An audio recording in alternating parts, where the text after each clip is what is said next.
गोवंश कत्तल करून कत्तलीतील मांसाचे उर्वरित अवशेष कोठला इथं फेकणाऱ्या आरोपीला अवघ्या 6 तासात अहिल्यानगर स्थानिक गुन्हे शाखेच्या पथकानं अटक केली। काल दुपारच्या वेळेस कोठला परिसरातील रस्त्याच्या कडेला असलेल्या नाल्यात गोवंशीय अवशेष आढळून आले होते। या घटनेमुळे हिंदुत्ववादी संघटनांचे कार्यकर्ते तसेच स्थानिक आमदार संग्राम जगताप यांनी घटनास्थळी धाव घेऊन जाणीवपूर्वक हे कृत्य करणाऱ्या आरोपीचा शोध घेऊन कारवाई करण्याची मागणी पोलीस प्रशासनाकडे केली होती।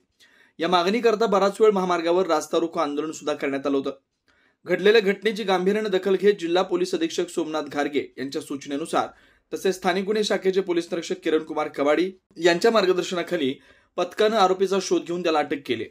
तबरेज आबिद कुरेशी राहणार बेपारी मोहल्ला झेंडीगेट असं अटक करण्यात आलेल्या आरोपीचं नाव आहे। अटक करण्यात आलेल्या आरोपीची कसून चौकशी केल्यानंतर त्यानं सांगितलं की त्याने 2 बैल गोवंश यांची राहते घरी कत्तल करून त्यांचे मांस विक्री केले।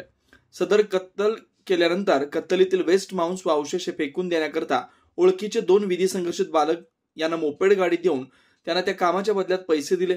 सदर वेस्ट मांस व अवशेष त्यांनी कोठला बस स्थानक रोड कडेला फेकून दिलं। आरोपी तबरेज कुरेशी याच्याकडून नमूद गुन्ह्यात वापरलेली मोपेड गाडी ताब्यात घेण्यात आली। विना नंबरची जुनी वापरती मोपेड गाडी ₹40,000 किमतींचा मुद्देमाल मिळून आलाय। सदर गुन्ह्यातील पुढील तपास कामाकरता आरोपीला भिंगार कॅम्प पोलिसांच्या ताब्यात देण्यात आलाय।